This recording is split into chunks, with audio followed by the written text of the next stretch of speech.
Good evening and welcome to another episode of A Scotsman Talks To, and our last episode of August and the Fringe Month.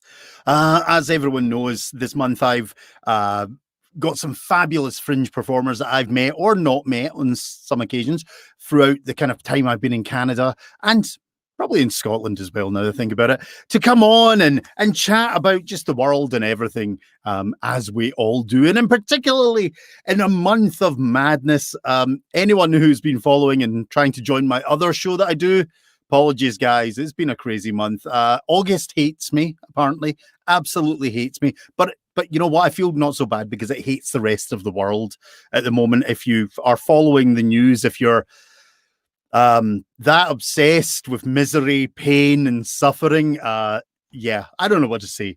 Like, to be honest, it baffles me. It's beyond belief. You know what? The best writers couldn't come up with this stuff for movies, but that's why we're here, to entertain and to take your mind off the, I hate to say misery, but it is the misery of the world. And our next guest is an absolute joy. I met him, I think we worked out about 2017, not 2006, as I originally said, on the Fringe Circuit.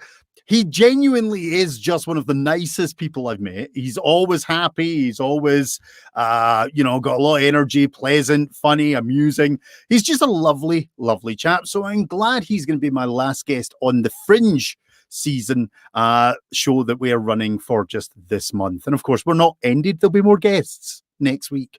But tonight, I want to introduce you to DK Reinemer. Now, here is the interesting thing about DK.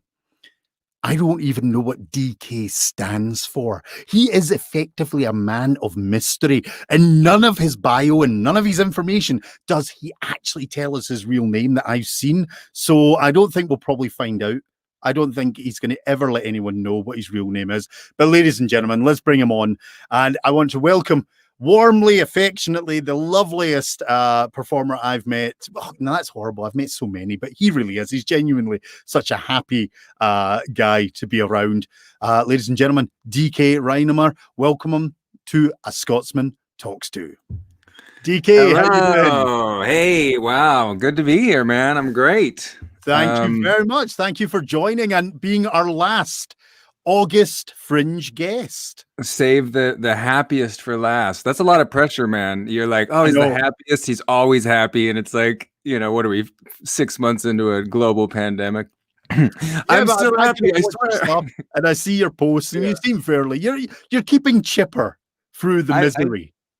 That's a good word, chipper. Particularly because where you live, or where you're based at the moment, is, shall we say, not exactly the most chipper environment. You mean all of America? All of the United States? Yeah. It's, luckily, I'm in the small town of Bellingham, Washington, so it's quaint and beautiful here, and there's like mountains and water all around, so it's really great. Lovely. I'm glad. Yeah. I'm glad you've got a bit of calm and peace. So, how are you keeping? Is life treating you well?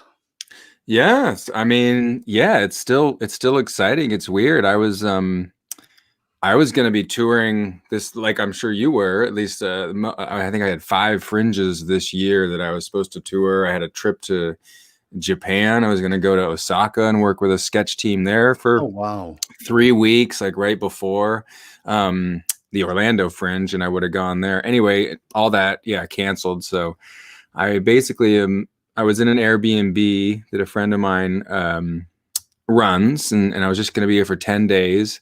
This was back in March, and then I would have, and now I've been here for 5.5 months. So, yeah, right. So yeah, well, I mean, I'm fortunate that I'm where I am, and we've got a couple of audience on. Jessup is actually saying apparently we have to call you Donkey Kong for the whole show. Oh, no, yeah, Donkey Kong. There you go. Donkey Kong. And now, this guy, Garden Gnome, I don't actually know who it is. I really want to know who it is. Basically, backdrops. Very Japanese, I was thinking. These? Yeah. Or is it American? Nice? Would it be more Renee? Well, I don't know. It's covering up the water heater. So secret. Relegated to the basement. I don't know, but yeah, right. I'm really in a dungeon of Yeah. sorts. But No, that's okay. So, DK, let's kick things off properly. I think the best way to do things is because people might not know who you are. Heaven forbid that somebody doesn't know who you are. So, could you please just introduce yourself very briefly and let the world know who you are? Wow. All right. Hey, everybody. My name is DK Reinemer. I'm an actor, writer, comedian, performer. I started out doing a lot of improv in the early 2000s and got into sketch comedy and stand-up after that a little bit. And then, I moved down to LA in 2013 and lived there for 5 years. And then I actually got the calf lottery. And toured. That was the first year I met you, and so that was that launched me onto this like 7 Fringe Festival tour. I did, I think, over like 55 shows of a show called Help, I'm American, which you saw, and I believe, and then kind of got the Fringe. Ever since then, I've done Fringe that year. Is my never done 7 since then, but yeah, I've just fell in love with like touring and performing. So that's kind of who I am. Yeah. Raised by hippies. And Melanie was the same last week. She said she found out about the Fringe. Yeah. She did the Fringe and she just fell in love. It became just part of life. Well, you get to hang out with people like you and collaborate, and like then just for 2 weeks we hang out and we drink in Edmonton or Calgary, and then we go to do it again in Edmonton. It's really thrilling, and it's the joy of it and the camaraderie, and then I mean it's like riding a wave, right? Because your show could do really well in one fest, and then like no one's coming in the next, and you're like, what the hell's going on? So that's actually exhilarating. It was kind of chatted about because there is that kind of thing, Calgary is a very different Fringe. It's not such a social Fringe, but Edmonton Fringe is literally just a kind of 2-week gathering and with the remembrance to get on stage and perform.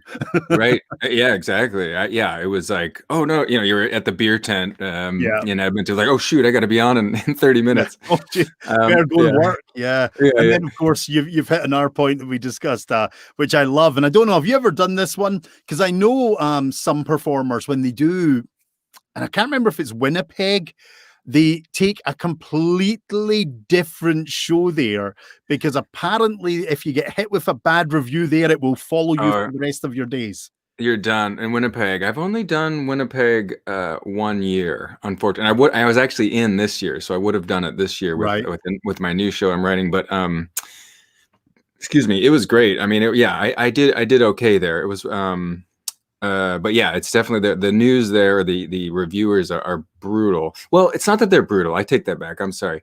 It's that the crowds really pay attention to them and listen to them, so they have a lot of sway. So the difference between a 4-star and a 5-star could be thousands of dollars, because a lot of people in Winnipeg are like, I only go to 5-star shows. And it's like, come on, man, just because this person gave it a 4-star, you're not going to, I mean, so I think that's changing though. I think they've really, harped on the both the news outlets and also just like the people like, don't just listen to the star rating, because you're really missing out on some great shows, And by the way, don't ever apologize about the reviewers, because I've pretty much blacklisted myself from performing in Canada. Oh, really? Every show has been just abusing reviewers. Oh man. Well, I love it. I've had some really great ones, and I've had some incredibly horrible ones. So I guess you got to respect both sides, but they wield a lot of power in some ways, and I think sometimes it's earned, and other times it's like you're not really this. You shouldn't be reviewing shows. Well, that's it. Yeah, definitely. We won't go into that. We've covered those topics many times. Let's see, Jessup. Oh, it's a great name for a show. Thank you very much. And also very apt at the moment, because I think I'd like to hope that more than 50% of the population are making that exclamation, help, I'm American.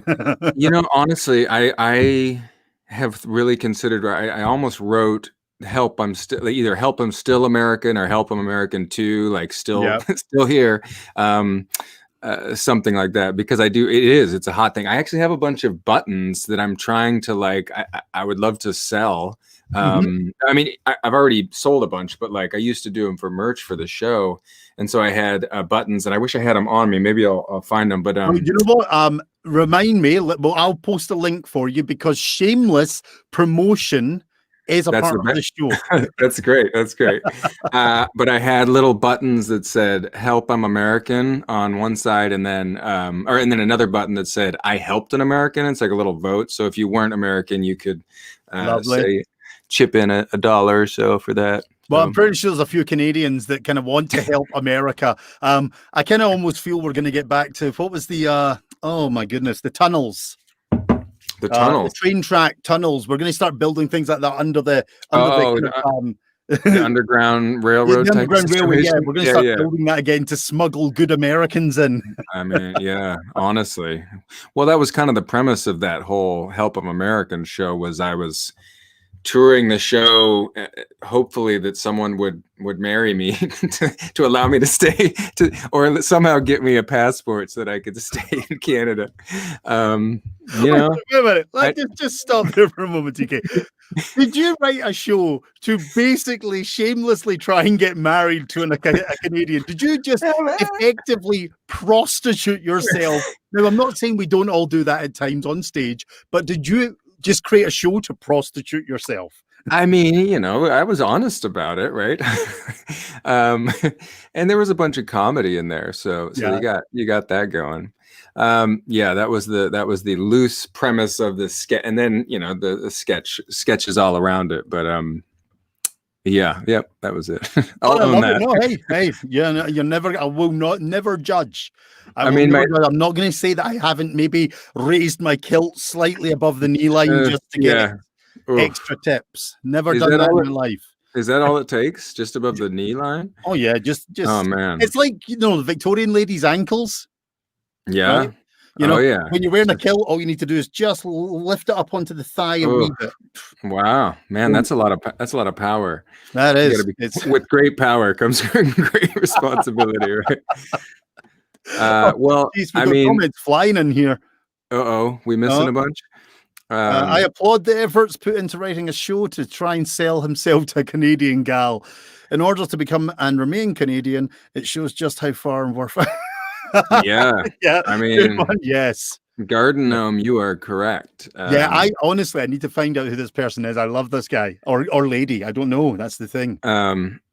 But are they dissing on marrying Canadians? Is that what they're saying? Like we have to, it takes that to be able to marry a Canadian? Maybe I don't know. I mean, wearing a kilt got me married to a Canadian. Like they'll go this far to get out of America. They'll marry a Canadian. Like, no. Maybe I married a Canadian. They're pretty fine women. Yes. Yeah. So are you dual then, or what's your? Oh, still getting there. Still getting there. Yeah. Slow process. Right. Especially now. Let me know. Everything's shut. Let me know if you got any shortcuts or anything. Or I'll watch your tutorial or YouTube channel on how to become Canadian. How to become? Oh my God! There you go. There's a whole YouTube series. I'm sure. Yeah, some like 14-year-old kid who's like teaching you. All right, here's what you do. You got to fill out form A75B. Damn, these kids. Yeah, that would be rather. Yeah, I think we're going to avoid that. We're going to avoid that one. So, DK. Okay. I'm going to ask. Oh, yeah. Guardian says it's worth it. Yes, that's what I thought. Nice. And I agree. I love Canadian. I live in Bellingham's, like 20 minutes, 20 miles, 40 minutes away from Vancouver. So I have a lot of friends up there. Well, yeah. I mean, I'm in Calgary, and to be honest, it's not bad place. It's definitely not the hub of artistic inspiration one needs, though. I mean, it's no Red Deer, but so to any of my friends and followers in Red Deer, please. Or I will privately message you his address after. No, I loved I thought it was Calgary. People were like, it's Calgary. Do Oh, some people say it Calgary? Yeah. no, it's Calgary. Come on, it's Yeah, named after a Scottish place. I mean, it's there like, you go. Yeah. You were meant to say it. yeah, it's just how it is. It's the world. Yeah. The whole world is Scottish. This is what I say. Yeah. We I invented love it. pretty much everything, which does mean we have to take blame for a lot of bad stuff as well. Yeah, but is the number one thing you get credited for creating golf? Is that like the thing that everyone goes to, or? Whiskey, golf, Okay, okay. belts. Yeah. I've said this many times. Golf is very important that we created it Yeah, yeah. because I class it as what we call in Scotland. It's anger management. Nice. Right, the Scots are a very angry race. You maybe haven't encountered this because when I do my shows, I'm a very happy person, but I'm a pent-up ball of anger. Oh, it's just And yeah. we invented golf basically to vent that anger so that we didn't explode, Yeah, that's great. because that gets messy. Yeah. I've never Wow. played golf though. I hate the damn game. I think it's pointless. Yeah. Well, how can you hate it if you never I bet you would like it going out and hitting balls around. You know what? If I'm gonna hit things, like hit things. You want them to explode? Yeah. I just have No, I'm never with seen you. the point of hitting a wee white ball far away and then trying to follow it. Because if you want to hit something that far away, there's a purpose you've hit it that for a reason. Because you hate it. Yeah, don't get me started, DK. I will. I'm with you. You'll have a Scottish rant on your hands. I'm like, I don't know. We talked for 5 minutes and then he talked about golf for an hour and a half. It's a great show, but I don't think I was in it. So let's get back to you. This is about you, not about Scotland. Yeah, right. You just get us on to watch your one-man show. That's it. Yeah. It's an audience of one. I'm into it, man. I'll sit back. Oh. Hey, get back here, laddie. This is about you. What are you drinking, by the way? Oh, this is okay. All right.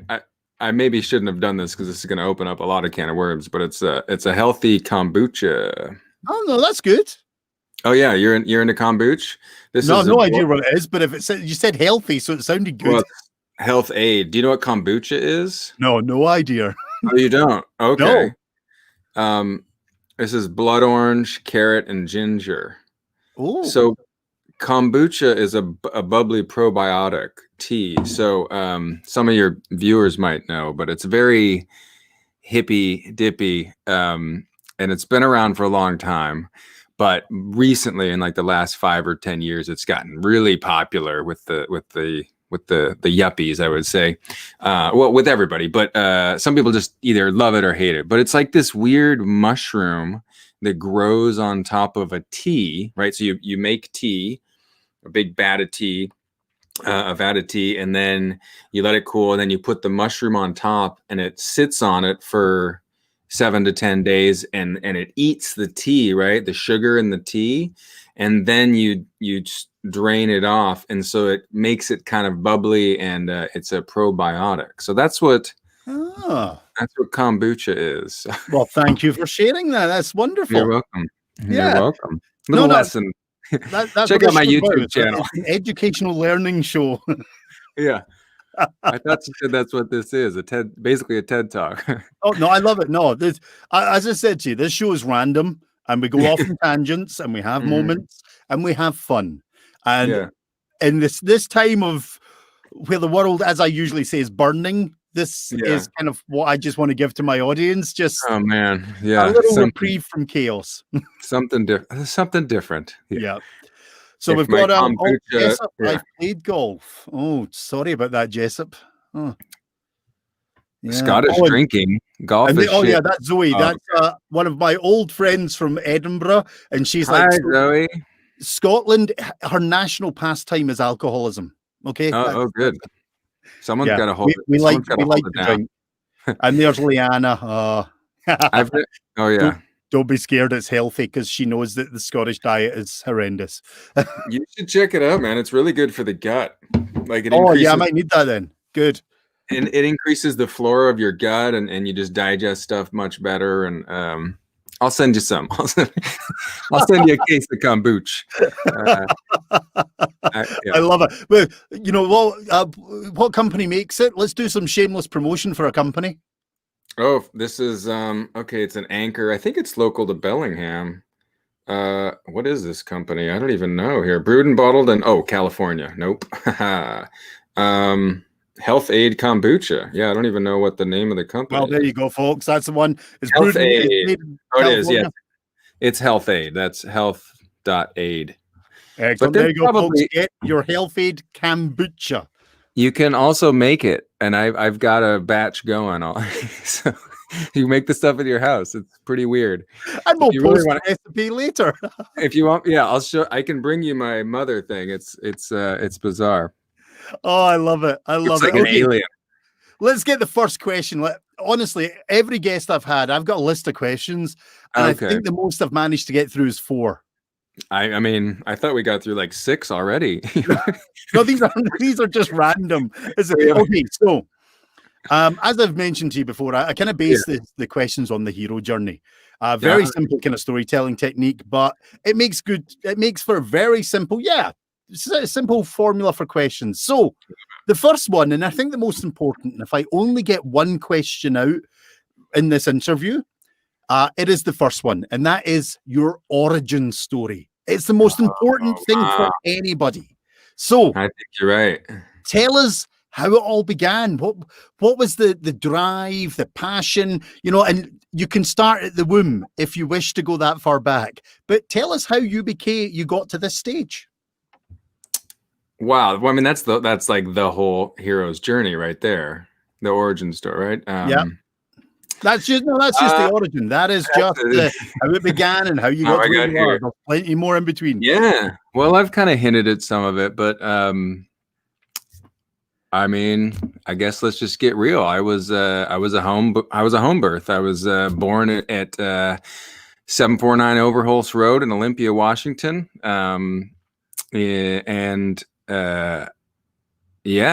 a couple of hippies and lived in sort of a house that my parents rented out cabins to different evergreen college students. So I kind of was raised up like living with lots of different people around all the time. I mean, this wasn't really a commune, but it was like, we would have Sunday dinners and house meetings, and there was a big garden. And so I was kind of raised alternative. I went to this alternative school called the Waldorf School. I don't know if you've heard of that. It's sort of an alternative learning, or teach the child. I think I have. Is that similar to the Steinway kind of concept? Steinway? Steiner. Rudolf Steiner was the guy Steiner. who. Yeah, he's the dude who. Yeah. Yep. So I went to that for part-time. I homeschooled for some of my time growing up.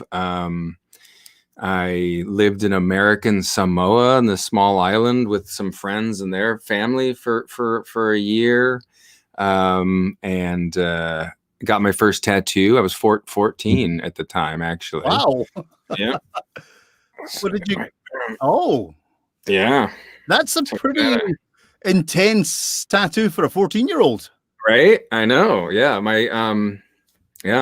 And he used his name was Wilson, and he was on American Samoa. He was he was the guy who gave everyone tattoos. He used like a homemade tattoo gun with like a toothbrush handle melted, and then a pen hole and a little speaker motor on the and I was like 14 and like, whoa, this is so cool. Yeah. It was like, because my parents weren't there, and we but I called them and was like, hey, I'm getting a tattoo, and they're like, okay.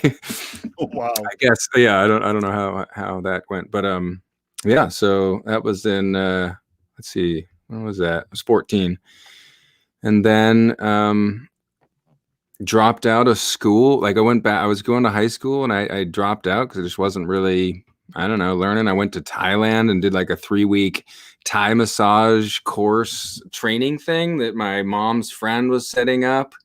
So she sent me and her son and this other gentleman. We all went over there for 3 weeks, and learn Thai massage in like a 3-week sort of crash course. I wish I had my certificate. Anyway, that was This is let's awesome. see. Okay. Yeah. I mean, I still got 10 more years, 10 or 20 more years to go. So That's let's see. okay. Oh, Go for it. This is it, huh? This is it. Let's see what else. Yeah, I kind of fell in love with improv and comedy in 1999 when I started to go to school in Bellingham, and found I went to a Second City workshop. I don't know why I was doing Second City. It was Second City is Second City, the Not familiar with it, no. Second City. You should check it out. It's like one of the oldest sort of comedy schools, sketch and improv. A lot of the SNL, Saturday Night Live people started at Second City. Second SCTV was what a lot of them went to SNL that first year. So John Belushi, Gilda Radner, they were all Second City. Anyway, went to a workshop and like fell in love with just getting to play and perform with people. And so I met a gal in town who was teaching classes, and this was in Bellingham where I'm at now. And just fell in love with that idea of like, oh, we can just play and fuck around, with each other. Like, this is a thing people do. It's like, okay. I mean, I've been doing it my whole life, but I didn't really realize there was any sort of like rules or kind of like games and specific ideas. So there are rules with it. I did a lot of research into improv, and it took me by surprise how much is actually involved in it. Well, of course, yeah. I mean, you can get away. You learn the rules so that you then break the rules, of course. But yeah, there's quite a bit to it, right? And it's kind of like learning how to play music, right? You got to learn the language so that you can communicate with people and keep things going. I mean, you must are all your shows improvised, or I mean, you have kind of stories, but then you get people to. Well, stuff, mostly, right? So. Well, I mean, I used to create set lists, of stories and just go and do the story set list, but that got boring. Yeah. The reason I did that because have you ever done Edinburgh Fringe? I've not. It's on the it's on the bucket list. So it's 26 days, and if you're doing more than one show a day, and if you've got the same set list for that, it does get a little dull. So that's why I came up with the idea of just getting the audience to throw a theme, an idea, an emotion out, and I would pick one of the stories that would work with that. So I love it. Yeah. No, it and that's kind of what in my solo shows that I've done. I've done 4 so far. All of them have had some element of improv or some interaction, at least a couple times throughout the show, or a few and for that reason, it keeps it's kind of my strong suit, but it also just keeps me excited and kind of keeps it change, lets it change over the tour and whatnot. So it's a little bit different each show. Excellent. Yeah. So gosh, and then I spent 5 summers working up in Alaska in Denali National Park. So that was a big sort of part of my life, is getting to go up and for 4 or 5 months work in this lodge in the most beautiful, pristine wildlife I've ever been to, and go camping, look at bears and wolves and moose and shit. I mean, wow. So for like a 19-year-old and 20, it was incredible. So that was a huge sort of, you talk about origin story. I think I learned a lot about myself there, getting to like with 30 other people descend on this little lodge. There was 30 cabins, a big old lodge, and then there was staff housing all out in the tundra.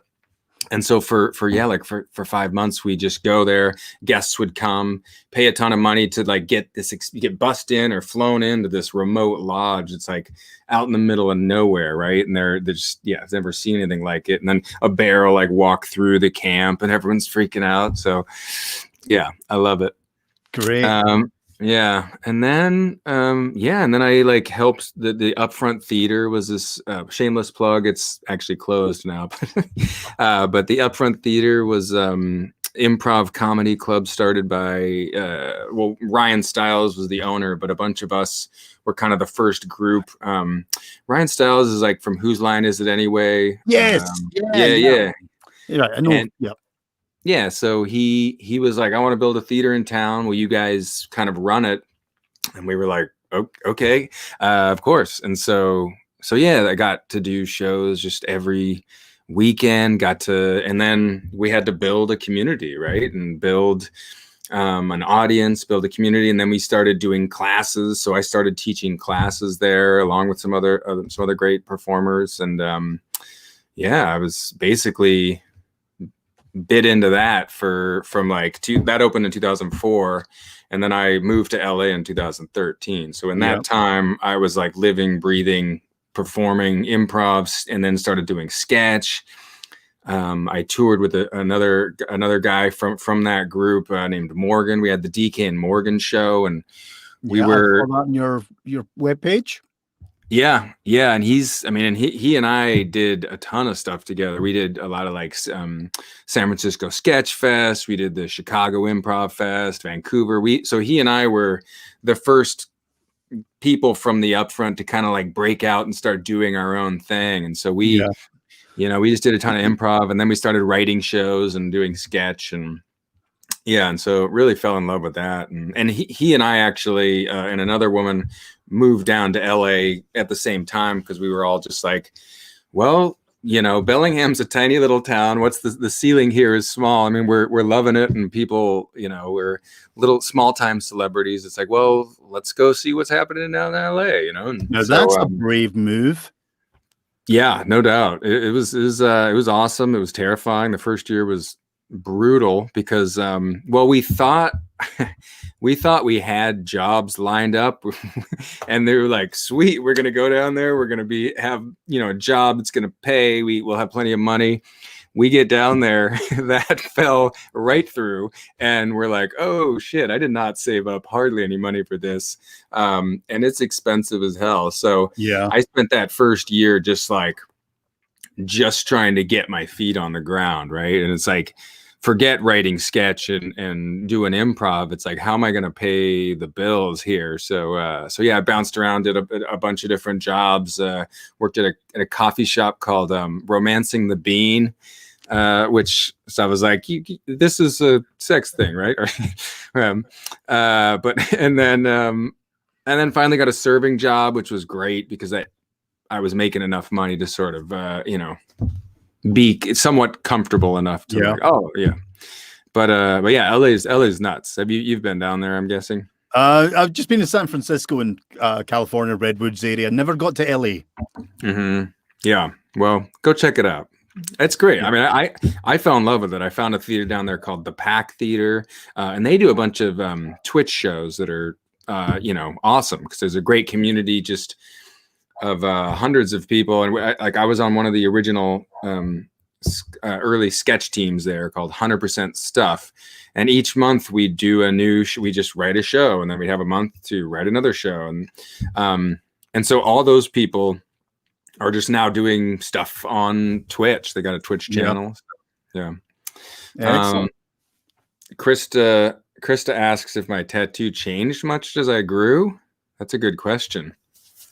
Yeah, I think it got a little more dim. I actually talked to someone about getting and my muscles just got way bigger.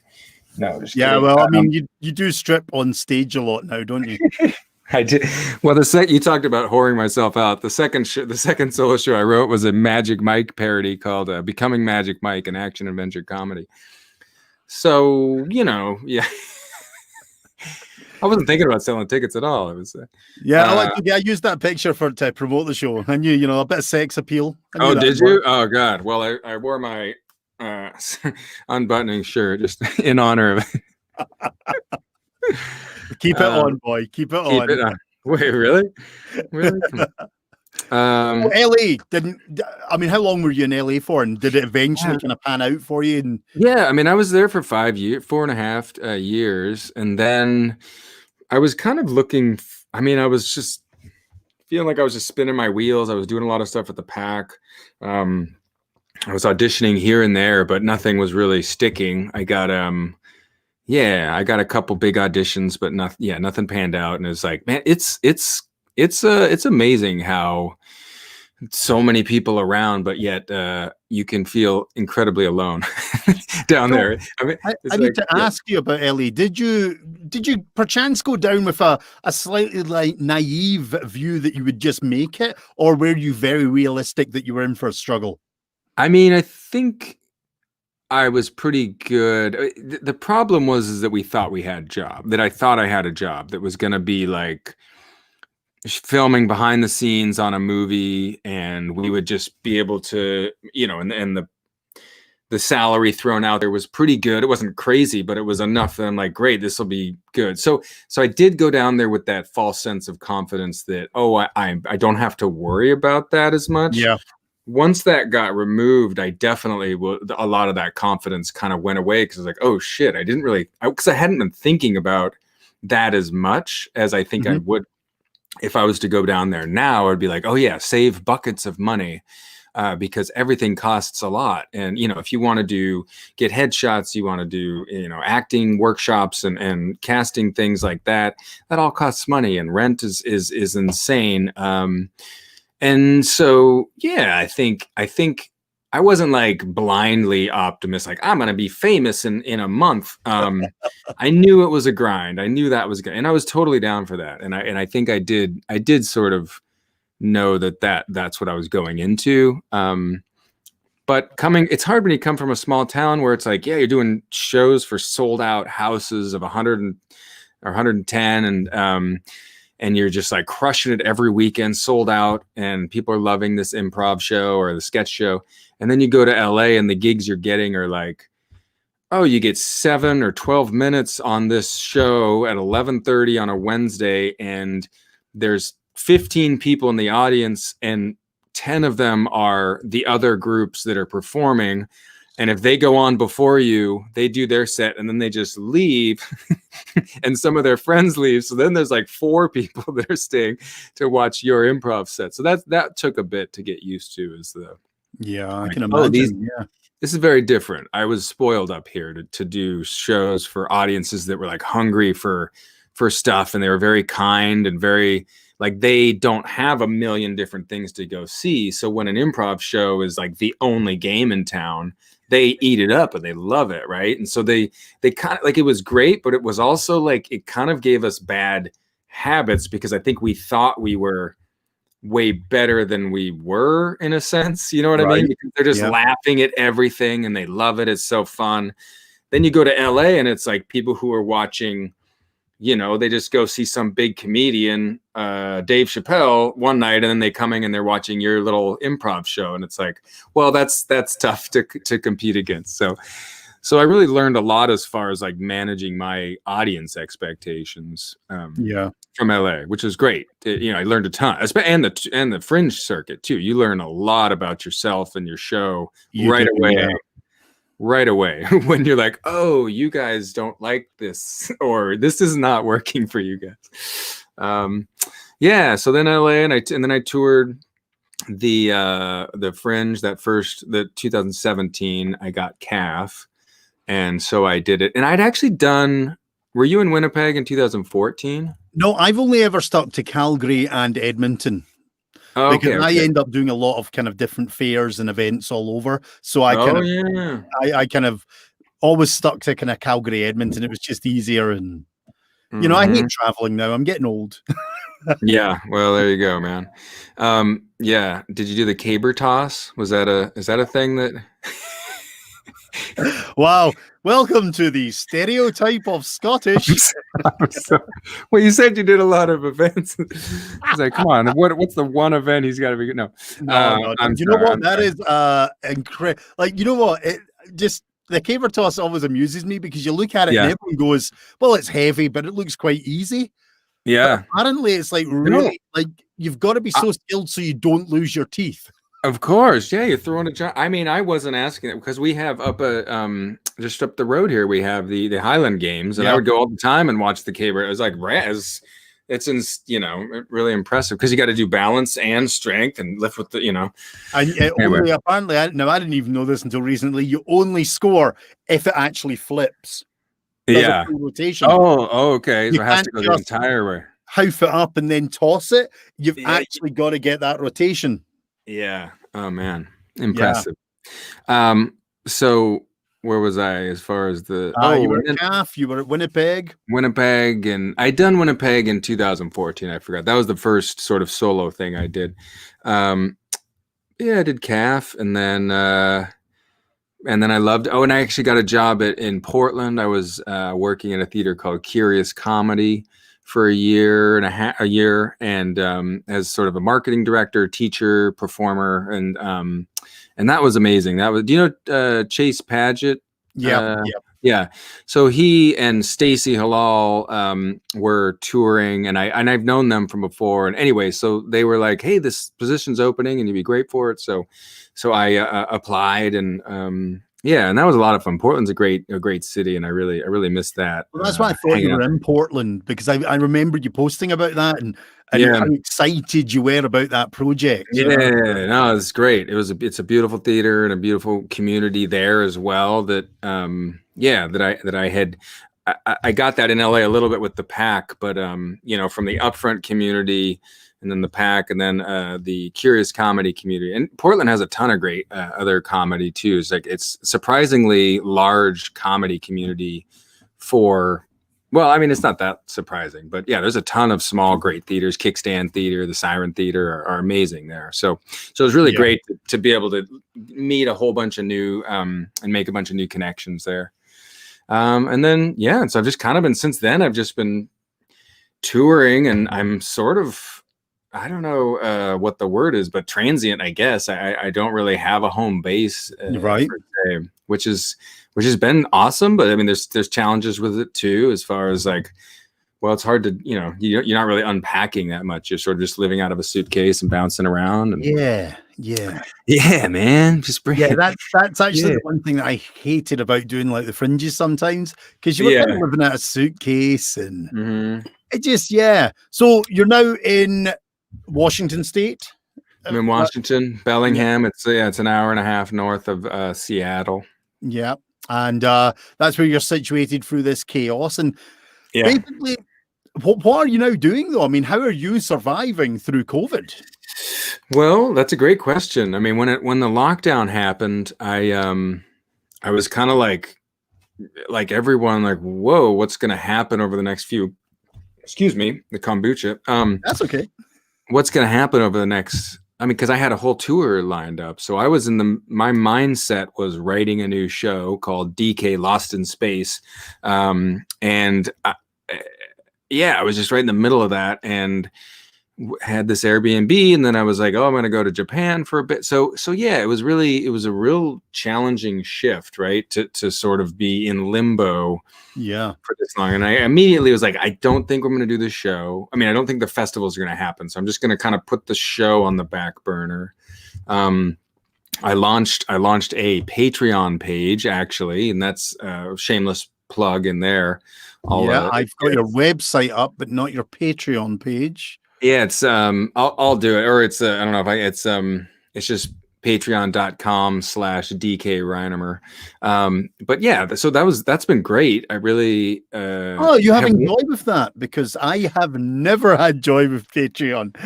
Oh really? You've done it? You haven't? I've tried, and I just I never get lucky. So it's nice to speak to someone it's working for. I mean, working is it's not like I'm crushing it, but it's been a great place to sort of focus my kind of creative energy that was originally going to be going to that show. And so kind of gives also, I was going to do it anyway to sort of coincide with my tour, and be like, hey, here's the process of me touring. But that didn't happen, obviously. So now I just switched gears to like, hey, I'm going to make a bunch of, content and video. So comedy, little dumb tutorials. And I mean, mostly it's all comedy, but and I'm doing this puppet show thing that Here, I'll show you a little puppet. I made a bunch of little puppets. It's kind of hard to see, but I'm working on them. But yeah, so I'm doing that. Yeah, and it's great. I've got 20 patrons, and honestly, it's like I've wanted to start making more stuff, and yeah, so it was a great way to do that, and so I'm very excited that that's kind of working out and giving me a place to sort of direct my creative energies. Well, I'm glad that is working, because it's it definitely is a harder thing to do to get that Patreon thing up and running. So that's good that that's working for you. You were going on a tour role. You mentioned actually in our pre-chat that you were about to head to Japan. Was that right? No, I was going to. Oh, so it would have been when is the Orlando Fringe? That's in May. So it would have been in April. I was going to go the April 20th through May 10th or something. It was going to be 3 weeks, 3 full weeks. I was going to work with this incredible sketch team, a theater called Theater Gumbo. mm-hmm. And do you know them? You might have seen them. Don't, but I'm just they did they were in Edmonton, and they did Whack Donald's. Oh, Are You Loving It? McDonald. It was the Whack McDonald's parody. Okay, yes, I do know what you're talking about. Yeah. Anyway, it's just this awesome, very physical, bizarro, outlandish sketch comedy team. Excuse me. And so we got along great. I met them in Orlando, and then saw them again in Edmonton. This was in 2018. Yeah. What's that? 19? Anyway, they were like, come to Japan. We have a show. You'll learn our show, and you'll be in our show. And then we'll bring it to, because they got into Orlando too. So I was going to go over there, work with them for 3 weeks, learn their show, also work on my new solo show. And then we were going to all come back to Orlando and do it. Wow. I know. And I'm like, holy shit, this is the dream. This is amazing. I'm so, yeah. And then Corona comes in, gut punch. So it's on hold. We all are like gonna make it happen. And they're all for doing it again, but next year. But man, yeah. So I've never been to Japan. I'm very excited to go. Yeah, it looks amazing. It's a place I've always wanted to visit as well. Yeah, but that's you've just kind of raised something there, which is something I don't think a lot of people register. A lot of my viewers do, but a lot of people forget that when COVID hit, life did stop for certain industries, and it slowed down. But we're kind of getting back to it. But for the performance industry, we're basically bashing our heads off a brick wall, and we have no idea when we'll break through. I mean, it's either adapt or die, right? I mean, a lot of theaters that I know are closing, a little small town. I mean, every single person that is watching this or out there, if in their small town, I guarantee you there's a tiny theater that's struggling and probably going to close right now, or, soon if something doesn't happen. So yeah, it is really wild to think how much of a stressor we've all, like, it did not take much and it's not just us, it's not just performers, it's like all the gig economy, right? The servers and waiters. I mean, now they're getting back to it a little bit, but there's no conventions, there's no gatherings in that sense. So you just mentioned it, the servers and waiters, because John Huston, as I believe you know John. Oh yeah, he took the double hit because not only could he not perform, but his kind of part-time job that he always took for fun and just to bring in a bit of extra income, he can't do either now. Yeah, so exactly. It's just this weird world that we're living in, and this is why we're all doing this. Exactly. I mean, which I'm really excited about, and I think it is very cool that we're, as creators, this is our wheelhouse, is to like take a problem, take a challenge, and make something cool out of it. And I think it's really neat to see what everyone's doing, or what some people are doing. I think once you get past that, like, fuck, this sucks, it's like, okay, well, what are we gonna do?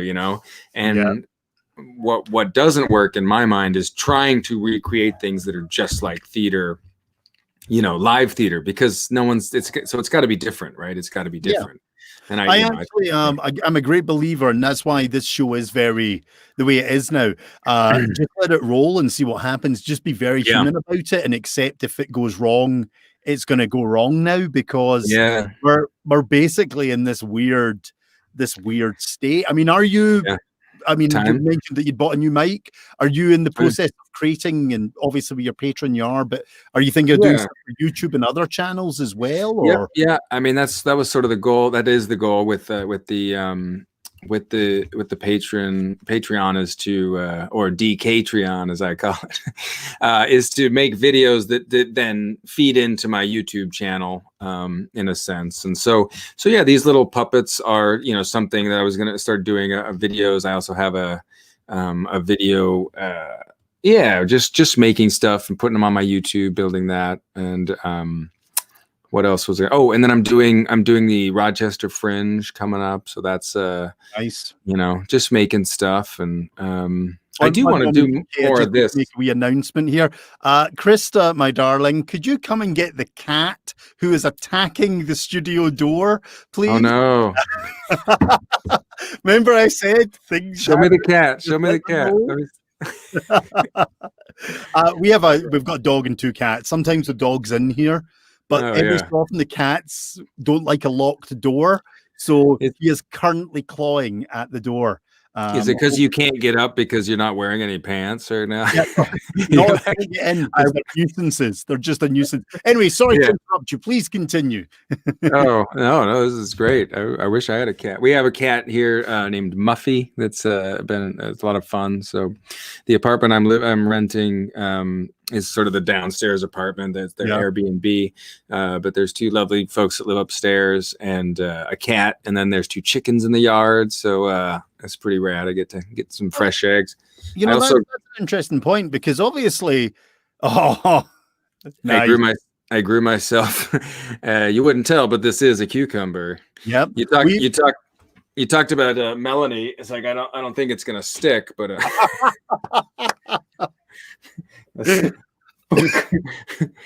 sorry. We have pumpkins, zucchini, and oh, wait a minute. It's a nuisance. Hi. Problems. Oh, what a cutie. Hello. Oh, take Montague. Montague. Yeah, that's Monty. great. Thanks, darling. Thanks for doing that. Sorry, DK. Wait, is Krista commenting from the living room or something? And then she just hopped out the bath to come and get the cat I discovered. Oh man. You live in the dream up there in Calgary, man. Do you know what? I'm very fortunate. I met a beautiful woman and life worked. It's just working well. But as I was about to say, you must be facing a bit of a challenge then, DK, because you're renting a B&B. You mentioned you're a bit transient. You don't necessarily have a home base, but you're not necessarily able to work now. I mean, how are you juggling the fact that you've got to actually rent somewhere and not be able to perform? Yeah, that's a really good question. Unless that's too personal, sorry. No, that's fine. I mean, our country's in shambles and handling this very poorly. We got $1,200 at one point.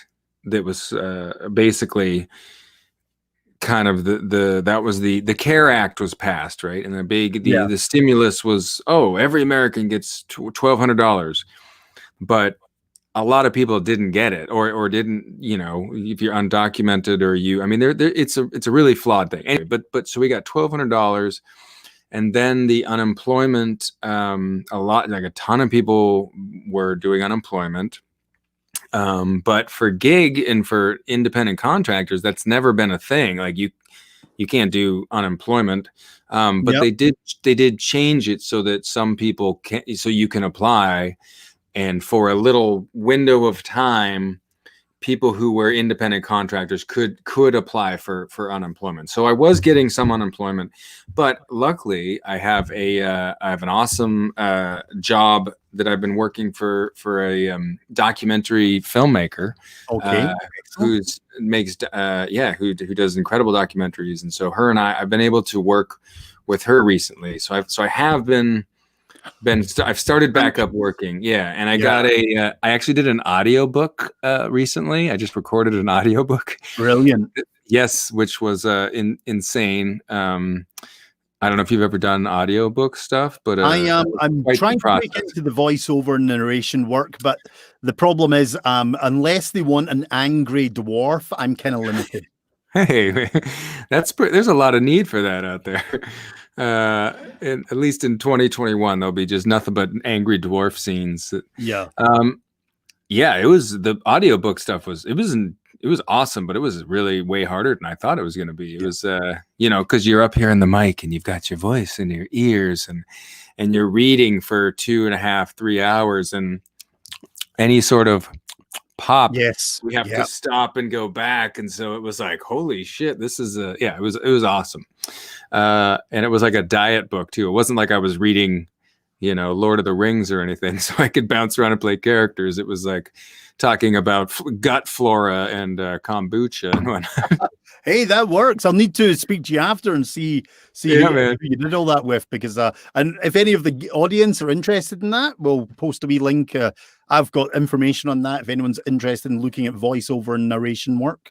Yeah. Are you real? Is that you're like got a reel and everything? Or are you diving in? I'm developing all that. That's what one of the purposes of this studio was, to allow me to do that. And it's been the one thing on my list that keeps getting knocked back and back and back.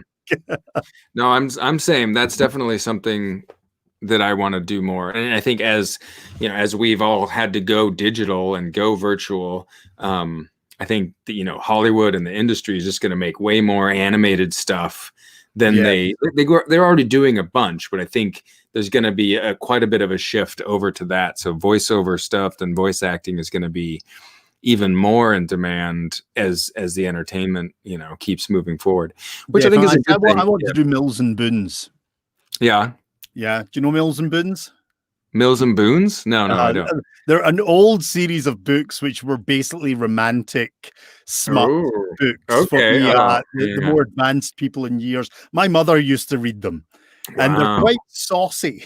I would love to hear your reading of give me a sample. Give me a quick. I've never actually. I couldn't bring myself to read one. They're awful, but I think it's funny to narrate them. Oh yeah. Well, I've definitely, after doing this gig, there's got to be a sketch in here somewhere, so I'm gonna work that out. Whether it's like really bad, like he's eating a carrot or something, just, during the. So you have someone who's listening to it and they're like, he's crunching a, it's pretty good. No, I like it. Yeah, it's got to be done. It does. So you're thankfully surviving. I do have some work. I'm not, no one's thriving financially in this, and except for the billionaires who are making hand over fist money. But yeah, so I'm okay. Luckily I've got a good place that's the rent's cheap, and I can still have a yard and So I'm very blessed that way. I mean, a lot of my friends who live in LA, it's like they're in a tiny little apartment. They don't have a yard. They don't have anything. I really feel for them, because it's like a lot of them are leaving, right? They're going home back to Colorado or wherever, just because they're like, well, there's nothing going on here, and I'm not going to pay. Like the moratorium on rent just ended, so come September, there's possibly going to be millions of people that are like potentially going to get evicted, because it's like, well, I haven't been able to work for 5 months or 4 months or whatever, and so. What are we gonna do? Are you gonna make me pay? And then I was like, well, I can't. So then you're just gonna kick me out? I don't know. We'll see. Yeah, absolute madness. There's very serious excuse me, thought going on with the powers that be. But no offense. Well, what do you got? Any? What are your thoughts? Well, to be honest, even here, I'm because I'm between worlds. I'm majorly avoiding politics and opinion because I can't vote or anything. But I can kind of look at it and just go, asshole, asshole. I think that's real a big asshole. part of it. Yeah, that's a big part of it too. Is just like it's really revealing a lot of who people are, and he's the T-Dog, 45, Captain. He's really polarized everyone, and I think there is some silver lining to that because I think it's forced a lot of us to go, oh, you're a garbage person, or you're not a very nice person, and it's really showing. And it's like and I've definitely had to deal with that, like myself. I mean, I've definitely been, getting into arguments with people, my uncle and stuff. It's just like, okay, this is, something that can go too far. And I think we are really showing our colors here. But I think the world is certainly since he came into power and other individuals came into power, there was definitely a swing towards something that nobody expected of people. Freedom of speech, great, but when it becomes something hateful and evil and ugly and aggressive, then it's like, no offense, but like, read your history. And that's the problem. No offense to a lot of Americans, but half of them, we don't know. But they don't read their history. They don't learn. I only discovered recently that American history gets rather skewed in the schools.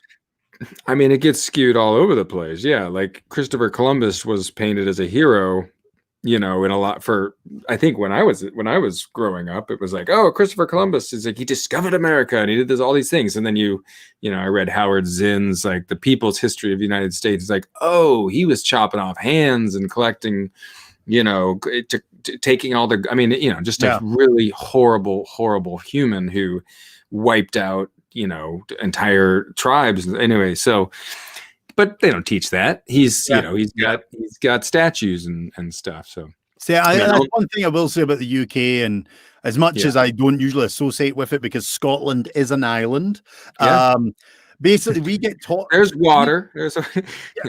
I always say there's a little line of water between Scotland and England. It's there. You just can't see it. It makes us an island. We get taught our history reasonably well. They don't try and hide it. We know that we were this ridiculous, outrageous empire that basically savagely killed half of the point. We were just evil bastards. And then you had Scotland, who were basically just getting butchered because we were crap at everything. Right. Oh man. So you're honest about it. Yeah. Oh yeah. We know our history. Why not? But so I feel for you, but I'm glad that you're at least surviving because I think you're the first guest that is independently trying to sustain yourself without maybe being back at home or in a more structured community with family and friends. Yeah. I mean, it's I've definitely thought about that. I'm gonna actually go visit my dad and stepmom this weekend. They have an organic farm down south of Olympia, and there was a part of me that's like, oh, maybe I should just go down there and hang out and live there. But luckily I got this place and was able to stay here. But man, it's a trip, and I think the great thing about it is I think a lot of us have been forced to sort of sit with ourselves in a lot of different ways, and I think that's something that, I mean, I know people who say, like, I wish I would have taken a week or a month to just like put the world on pause and look at myself. And no one ever does, right? I mean, you can do those 10-day silent retreats or something if you really want to dig deep. But this is like forced the entire world to do that in a way that's fascinating. And so I've definitely gone way low and, drinking way too much boxed white wine. And, I watched that video. No, did you? Yeah. I mean, and so this has been an insane roller coaster, but I think we're all going to come out of, a lot of us are going to come out of it stronger and more in touch with kind of who we are in ways that we never thought. So that's my hope. And you said keeping positive. That's the kind of thing I always keep coming back to. Is like, well, what am I learning? What am I, how can I go in and reflect and kind of take this time to, I don't know, better myself or just be with myself. I think that is enough. You don't have to be better. There's a lot of pressure. You mentioned you're on that wave. You have your ups and downs. How are you managing though the lack of? Because I always associate performers in a way. I know I need the energy of my audience. It's something that we thrive on. We're kind of almost like succubus. We do kind of need that to survive. Totally, how are you finding life without that? Because that's a challenge that a lot of my guests have had. That kind of massive void in their world. How are you getting through that? That's a good question. I mean, for a while I wasn't. I definitely was drinking a lot and going on social media and fighting with people and like post, and really trying to like solve the problems. And I think we'll run. Like I exercise a lot. I try and go running a lot, like that, getting out or go hiking, explore. So physical exercise has been huge savior for me to just be able to go run somewhere. So I'll throw on a mask and go out into the woods. But I've done a couple shows, a couple improv shows, and yeah, I'm totally like you. Like collaboration gives me energy. Collaboration is like what I feed off of, and it's like this energy, and it's it's the same. Like you and I are talking, and I feel this sort of. It's not quite like a live show as much, but it is. We got Jessup's just commenting here, and it's like you can kind of feel it. I think it is there. But I really miss the regular weekly one-on-one or in a group collaboration. So luckily my brother lives here in this town in town. So he and I he's in my bubble. So we're like able to hang out. And I've done a couple of just like distance improv jam type things where we just get together and hang and good. So some things, nothing crazy, but then to add on to that question, the one thing that I'm slightly in my head worried about, and a few performers have mentioned it, how do you think you're going to feel when we finally get back out there and all of a sudden we have 10, 20, 50, 1,000 people staring at us and we're back on stage? Do you think it's going to hit you for a minute, or are you just going to be naturally flowing back in? I mean, it depends on the show, right? I think like even just you talking about that and saying that, I'm me kind of imagining myself backstage before a show. I get excited. Like I feel that energy build up. And I know depending on if it's like an improv show, that's going to be fine. I'm totally comfortable in improv. I mean, I will get anxious and nervous leading up. Right. Yeah. But that energy of just a couple of people doing improv games or a long form. Oh, I want that so bad right now. So I feel like that will be really easy to jump back into. Right.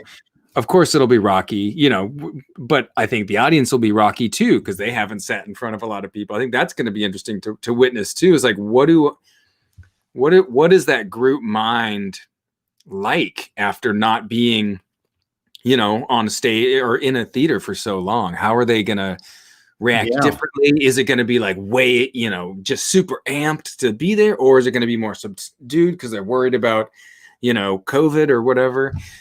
So that's going to play a different aspect or a bit of an aspect too. Also the other aspect that, I've never thought about that side, but people have been pretty much bombarded with 100%, well, maybe not 100%, but at least 98%, let's say, professional performances. Yeah. Netflix, all the movies, things that they're watching, there haven't been any kind of... They're very well curated, thing. So are they going to be in that mindset when they come back that they're expecting that quality production that most of us can't afford to put on because we put on a good production at our level? Yeah, I think that's been there forever, right? I mean, I think I noticed a lot of people coming to fringe shows who were like their comparison was something, a comedy, a stand-up special on HBO or something. It's like, well, you can't, this is a live show. It's like they have millions of dollars to make this show. But I think you're right. I think it'll take a little while for the audience to shift back to, oh yeah, this is theater. I'm not sitting in my couch watching a $1 million production. But I think that audiences will remember how great getting lost in live theater is, right? I mean, that's to me that agreed upon, like, descending into a ritualized space where we're all like storytellers and the audience is a storyteller, where they're kind of like watching your show and telling their own story, and so that I don't think that's ever going to die. I definitely think it will shift maybe a little bit, but man, yeah, I can't wait to do it again, right? And to feel that silence before a line and then the eruption of laughter or something. It's so good. Yeah. So Krista, my wife, is actually asking about your kind from the bath. She's in the bath. Like, question. Yeah. I don't know. She might be out now. Who knows? But basically, okay. One of the things I think she finds quite kind of funny about me is I don't get nerves. Usually I just go on stage and do my thing. Or when the audience is actually coming into the theater, I'm already out there chatting. So she's kind of asking. Yeah, you do kind of a soft open type thing. Yeah. Oh, yeah. I just like to get out there and chat. So she's asking, do you have any tricks to get over your nerves? Is that something, have you worked a few techniques? Well, yeah, that's a great question. I mean, I think for me, it's mental. First, it's mental, right? Where I have to remind myself that these nerves and this nervousness isn't helping me. So if I just can kind of accept that, I think that subsides it a little bit and realize that it's not going to help me either memorize my lines better or be funnier. It's going to do the opposite. So there's a mental aspect, but also I do a lot of breathing, like things like, this kind of weird stuff in the back. I'll just if I can get ahead of my breathing, get like grounded, then I know that I'm able to sort of stay on top of it. I don't know. It's when I'm feeling frantic, that's when things get out of control. Yeah, I can see that. Yeah. Yeah. But at the same time, you don't want to mellow yourself out too much because you want to also be able to ride the audience, right? So yeah, it's really about just getting out of my way. If anything, I could say, like, through breathing, through just calming myself and trusting that no matter what, I'm going to go out there and like have a fun time and embrace, a big thing of improv is like embrace the failure, like jump off the cliff, right? Fall, and build. What is it? I think Del Close said, like, improv is like leaping off of the cliff and trying to build an airplane on your way down. And hopefully hopefully you build it and fly off. I remember that quote. Yeah. Yeah. I love that idea that it's like, this is crazy. We're doing this, but if you're delighted by it, then the audience is going to be on your side. So that's kind of one thing. When it's like a scripted show that I've written or someone else has written, I think there's a little more stakes. So that's definitely, that's definitely something, because I suppose, we've got a very fortunate way of doing our shows that if something doesn't work, we can almost be very human. We can kind of, make a joke of, oh, well, screwed that up type of thing, and exactly. Yeah. Most people are very forgiving of that. I mean, I can't remember, thankfully, it happening, because I think, and probably the same for yourself, we'd never admit it, because we've got ways to, even if it doesn't quite work, we've got ways to work it round, if you know what I mean, and actually kind of get through that wee hiccup without anyone really noticing. Sure. Yeah. I mean, that's the benefit of writing your own show, is that you can go like, oh shit, I missed that part. I'll just keep going and circle back and bring it in a little bit later. And like, okay, I got it. Obviously. It's the great thing about storytelling. If you miss a key bit, you're just like, oh shit, okay, I'll just put it in here. And sometimes you'll get someone saying, oh, you changed that wee bit of the story and adjusted it. And it's like, well, stories can be told so many different ways. Yeah. I had to try it a different way to see if it would fit better. I can't count how many times I've like been in the middle of a show and I'm like, recompartmentalizing, like, okay, if I do this now and do this now, but the tech person will do that light, so I have to. Meanwhile, I'm like walking across the stage. It's a it's a tightrope walk, right? It's a high wire act. Yeah. I love it. Great Love it fun, so great fun. So in this kind of theme that we're just talking about at the moment, something that's been crossing my mind is what happens next. And of course, if and when hopefully things go back to normal, I'm kind of excited, but also terrified to see what's going to happen, because I'm of the opinion it's almost starting at year one again. We're all basically out there as newbies, but the negative to that is we're newbies with a vast wealth of knowledge behind us and experience of how to do it. And everybody's going to be clambering and clawing for work because, well, we've been out of it. Yeah, and we're all probably broke or running on fumes because of the economy. It is really interesting, and I'm very curious how that's going to be too. People are doing shows now, and people are starting to do comedy shows like at outdoor theaters or drive-in theater, movie theaters, where they pull up and you're on a stage in there. I haven't done any yet, but I've seen a few. Which is like cool. That's cool. I'm into that. Yeah. But yeah, I think once we start going back into clubs and theaters and performance spaces, it's it'll be. I think it'll be really exciting. I think a lot of buzz, and I think you're right. A lot of people will be really nervous, and a lot of people will be,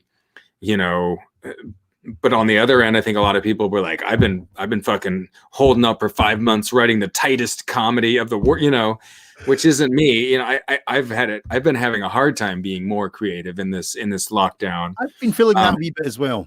Yeah, it's interesting. I mean, I'll go through phases, right? And I did a bunch right off the top and got my Patreon out and made a bunch of videos and I did a bunch of stuff. And then I kind of like hit a thing where I was like, fuck, I need to like actually embrace what's happening and slow down a little bit, because I was like burning out. I was like, I'm doing everything.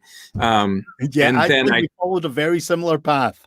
Yeah, really? Oh man. Yeah. I'm like, I'm not gonna stop. I'm gonna be in everything. This is an opportunity to like lead the charge. Right. But then I'm like, whoa, this is unhealthy. I'm running on empty. But yeah, now I've kind of been embraced that more and I've started been ramping back up. I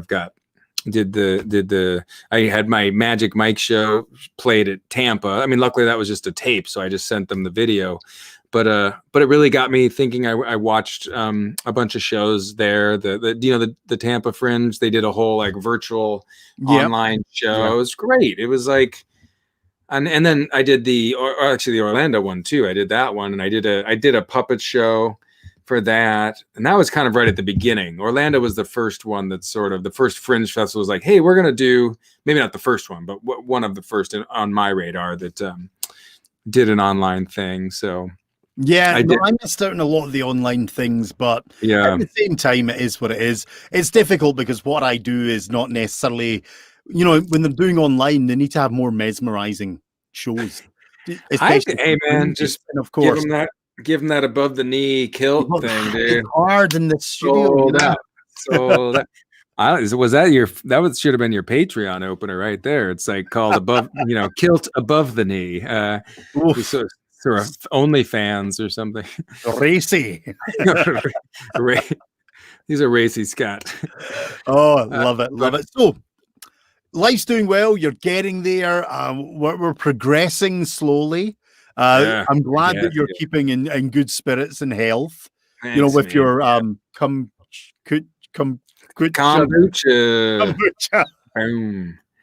Gotta get the booch and your cucumber of sauciness. Yeah, man. Yeah. No, it's fun. I bought a skateboard today. I kind of on a whim. I was like walking down there was a rally downtown. I was like, I'm gonna go down and support and watch. And afterwards I was walking around and I was like, oh, the skate shop's open. So I bought a skateboard. I don't have it in here, but I'm excited to skateboard. I haven't skateboarded in like a decade, so I was like, you know what, fuck it. I'm gonna either eat shit and die, or I'm gonna learn how to do a kickflip, and we'll call so that was kind of a fun impulse buy today. Well, there's an interesting subject. Just I'm going to see on this. A lot of people have set out targets. I'm going to learn this. I'm going to do this. Right. I'm going to pick up an instrument and learn it. Now, I did it as well, and I am proud to say, fucking none of them happened. What? I'm going to relearn the guitar. I'm going to learn the tin whistle. Okay. Did you set yourself any goals? What your question is what have I learned? Yeah, did you set any goals, and did you achieve any? Well, exercising more regularly.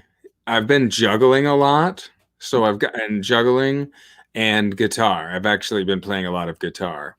So those three things were kind of like, if I can keep honing something like a craft, those were the three that I felt like I got somewhat successful at, but I definitely started like Duolingo on Japanese, and then I dropped that right away because well, I'm not going to Japan. Why would I learn? No. And then what else did I do? Oh, I got the master class, subscribed to that. So you did one of the master class subscriptions? Oh yeah. And I actually, if anyone's watching, Skillshare was offering a free version, and they gave you like free 3 months or something. Anyway, but yes, I did the math. So I was like watching Judd Apatow and Christina Aguilera taught me how to sing. But other than that, no, I didn't hit any other goals. I just played shit. It's like all my guests have kind of at least achieved something, and I've clearly just been a couch potato. No, you've made a show. How many of these have you done? Like 18? This is I make the show, or is it you, my fabulous guest, that make the show? No, don't stop it. Take fucking credit for your damn show. I think this is great. Never. I think this is awesome. I think this is the thing that, like, again, people put way too much pressure on themselves, and I was doing it to myself too. I was like, I gotta be good. I gotta write. I'm going to write a screenplay. I'm going to write, a pilot. I'm going to write this new solo show. I'm going to also learn how to draw, and then I'm like, I'm just going to sit and cry for most of the day. So if anything, wine out of a box, drink wine out of DK from a box. So, I think we're all winning. We're all winning to some extent. At least you can drink. I've become allergic to most alcohol. I can't even drink anymore. Really? Is that disgraceful? Is this a? Oh my God! What? No. It started happening last year. I started to become allergic to alcohol, so wow. I very rarely drink anymore.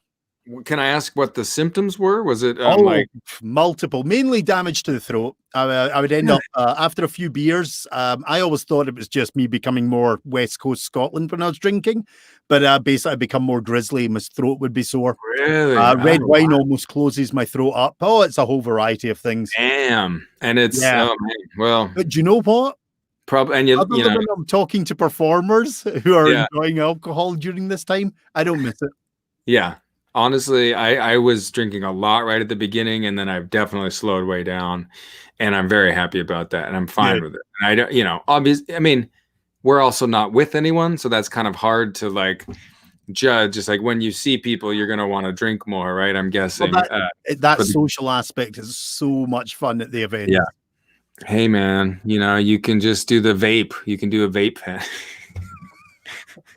Start up the blue vape. Never. Well, good for you, man. I think quitting out. Well, no more smoking either. Yeah, you don't have a choice. Not ever smoked, Mum. I never smoked ever. Is that true, or you? Never did it. Didn't inhale. I smoked, but I never inhaled. Right? Yeah. Remember when that was the presidential, scam or scandal of the century? It was that it's so Bill Clinton smoked weed, and then it was like, oh my God. But I didn't inhale. Yeah, and then it's like, all right, we'll let that go, but barely. And then he got a blowjob, and it's like, oh, we're in very different times now, my friend. Oh, geez.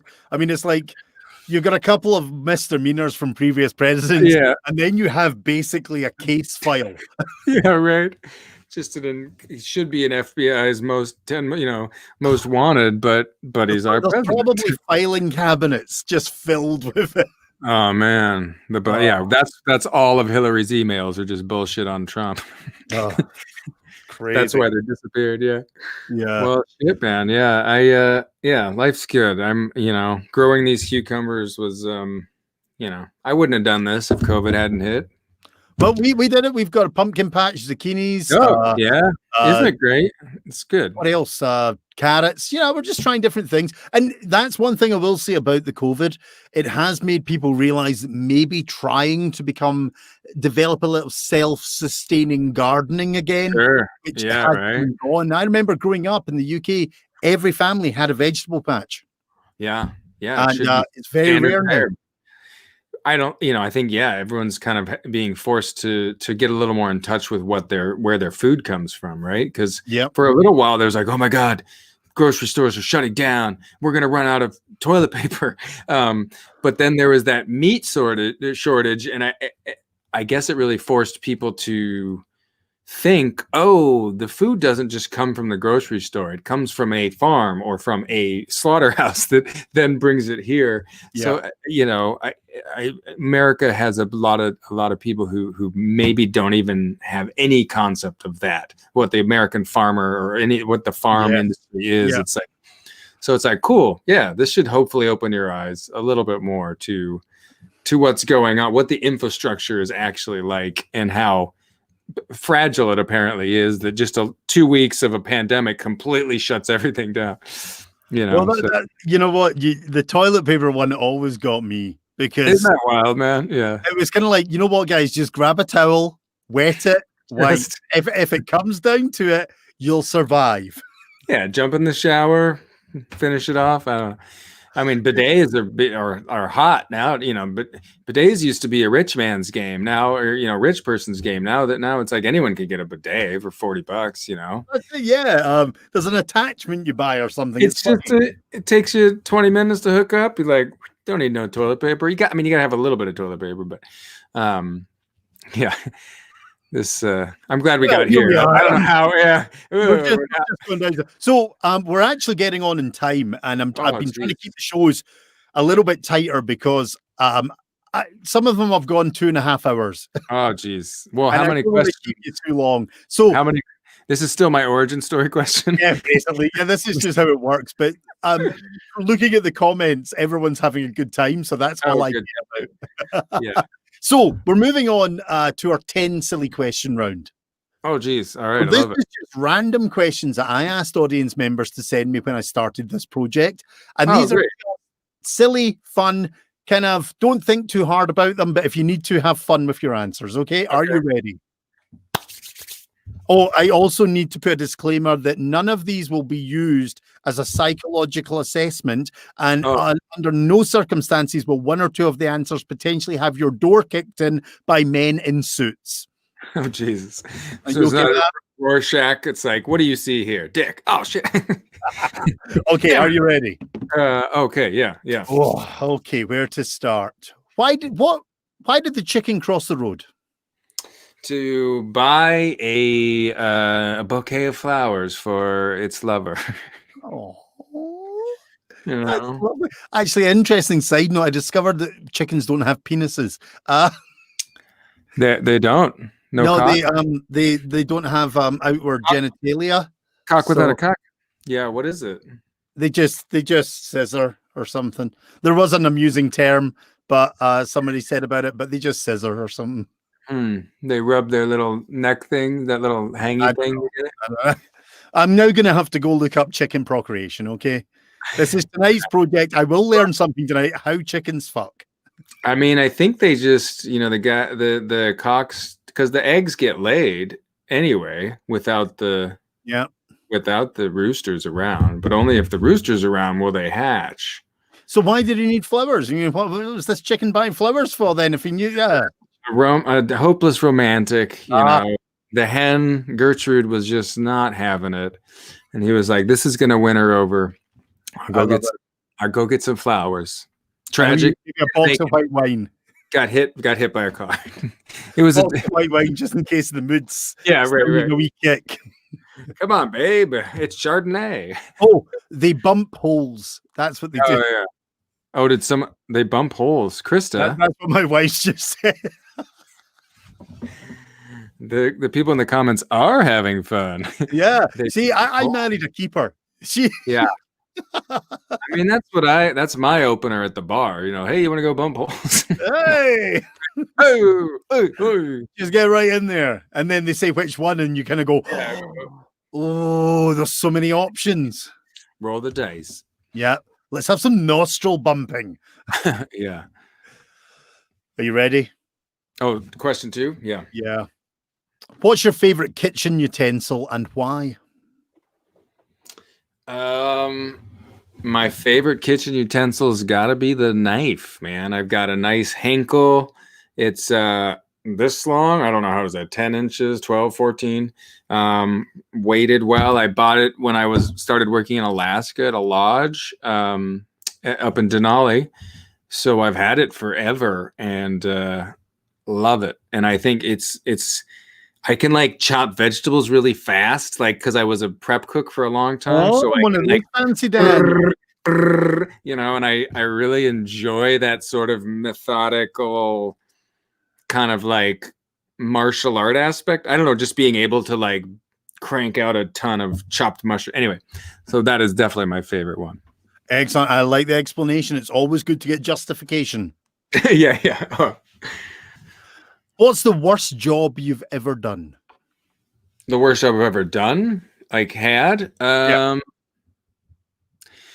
was a line cook at Red Robin in Bellingham, Washington. And it wasn't even like you put a burger on like a big conveyor belt thing. So it was just a terrible, greasy experience, and the management was just, the guy running the place was a total asshole, and yeah, that was by far the worst. And I remember I got the job and I worked for a while and I hated it, but I started going to school, and so I needed the money, right? Because I was like, well, I just paid a bunch for school, and then I got injured playing soccer. So I couldn't go to work 1 or 2 days, and he like accused me of lying because I was like, I went to the hospital because I got hit in the ribs, and I got fired. And then the next day, like a bunch of my student loans came through, and I got financial aid. So I was like, yeah, fuck you. so happy ending. Yeah, yeah. So thank you, Red Robin. I don't know. No, that's good. Yeah, happy ending. You like that? Yeah. Yeah. You're stuck in an elevator with one person. Who is it? Dead or alive? It can be anyone. Oh, yeah. It's Tom Hanks. Tom Hanks. Yeah. Is there a reason for that? Just he's delightful as the first person I thought of. I also, he was like, him and his wife Rita were the first ones to sort of like get COVID and sort of kind of be that's not why. I mean, like he's had a career that sort of spanned a lot of great things that I would love to hear more about, because he's done really serious stuff, he's done comedy stuff, he's done SNL, and he's just also like seems like an incredibly caring and nice individual. Yeah. So I would love to, I think that's a great choice. Yeah, I'd love to sit with them and kind of just like have that experience. Yeah. Did you just on our side note, did you happen to see his Mr. Rogers movie? No, not yet, but I yeah, it's on there. Yeah. Now we didn't know about Mr. Rogers in the UK, so I've only been learning. But really? I watched the movie, and it's a lovely movie. Beautiful, yeah. Highly recommend it. He's just a great actor. All right. He's he'd be a really nice guy just to sit down with a glass of white wine, not from a bottle. I think so. Yeah. I mean, he'd probably be cool with the box too. Probably would be. It's okay. The wine in the box thing's new to me. Is it? Oh man, it's great for like camping. Okay. We've had the red wine in the box. And then if you pull out the bladder, if you drink the wine and then you got to squeeze it, but then you can use that later for water or something if you're out camping. You know, fill it up with water and then. I didn't even think about that. That's it. And, There we go. There is DK's useful tip of the show. Thank you, and you're welcome. Excellent. Okay. Where are we? Let's go for how do you feel about garden gnomes? I love them. I'm a huge fan, and Garden Gnome is here in the chat with us. Also, funny side story, my dad, who's a physicist, he teaches, or well, he taught, he's retired now, but he was a physics professor at a university and or Highline Community College, and we did a couple of short videos called Gnome Physics, and we're actually going to do one this weekend, I think. Not sure what it is yet, but we made 2 short little videos kind of demonstrating a physics idea or concept that but then there was this little yard gnome off to the side and it was like heavy metal and a flame and it was like gnome physics and yeah, so every time we do any demonstration there would be the little gnome in the background. Okay, guys, so you've heard that there. You need to find those videos and enjoy, especially garden gnome. I gotta figure out where. I don't know if they're up online yet. But they will be. So find me on Patreon, find my YouTube, and they'll be in there somewhere. Excellent. Yeah. Okay. Pineapple on a pizza. Yes or no? I'm into it. Well, it's got to be with some like sausage. I don't eat a ton of meat anymore these days, but like I'm into that. I like sweet and savory mixtures. You know. Yeah. Well, you see, I always say. So your traditional is Hawaiian, you know, ham and pineapple, right? But throw some black olives on it. Heaven is made. Yeah. With the ham as well, or just well, you can have any meat, but it's the sweet and salty combination. I love it. I like sweet and spicy. Like one thing I've been doing a lot, and one of my go-to cooking things is like a curry, like a coconut curry, and sometimes I'll make it much like sweeter or spicier. And I'd make coconut. Yeah, but I love a good like spicy curry that's also like coconutty and a little sweet. Yeah. So yeah, no, I love coconut and fruity curries. I like fruity coconut and fruity curries. Yeah, I love them. Into Heaven. It. Okay. Who would play you in a biopic of your life? Oh, that's a great question. Tom Hanks. No. I guess that's a good question. I guess going on looks or personality. I think like Charlie Day from Always Sunny in Philadelphia. You know, the guy who's kind of the smaller, shorter one who's like always running around and doing stuff. Yeah, I kind of feel like that energy. I have a similar energy to that, and that I resonate with that energy. And I just think he's an incredibly funny and talented guy. So I think that'd be my choice. Excellent. Or Tom Hanks, if you really. Or Tom Hanks. I mean, but if we're going by looks, I mean, Tom Cruise or. Too short. Like a young Val Kilmer, maybe a young Val Kilmer. Oh, yeah, young Val Kilmer. Not the recent Val Kilmer, because James Crivens. What happened to that man? He, healthy living. He wasn't drinking enough kombucha. Yeah, clearly. He was drinking too much other stuff. Yeah. Wow. Okay. Here is the big one. Oh. Which is the correct way to hang the toilet roll? Oh, out. I do out. I don't like having to go up under the wall. Like, why would you go? You're safe. You got to do. Men are not going to kick in your door. But who does that? Do people just? I think it's not intentional, right? It's got. Some people have answered. What's the argument for that? What's the argument for that? They really can't justify it. They just say it's right. They just say it's right. Isn't it there's like a superstitious thing about it being financially beneficial, like more your money will come if you have it on the outside, on the top. So if you put it under, it's stopping the flow of money into your life. So I've clearly- never heard that. I just used it to wipe my arse. yeah. That money, the money is. I mean, just to be crude, I just use it for what it's designed for. Yeah, right. Superstition. I'm sorry, it's toilet paper. It's Hey, got man. purpose. You call them butt tickets? That was a buddy of mine said that. I was like, oh yeah, they're like butt tickets. Ching, ching, ching. You got to get a bidet, man. Get a bidet. Okay, yeah, okay. I will put in the request with the powers that be. Yeah. Who is what network are you with? Do they fund your bidet, your toilet paper addiction? Who knows? Okay, where are we? Oh, we're getting close. Oh, did Jessup find my superpower? Would you like? Okay. And would you use it for good or evil? It's just what superpower? Yes. Okay. Oh man, gosh, that's tough. Cause like flying would be so rad, and I would use it. I think if I could fly, like, cause that basically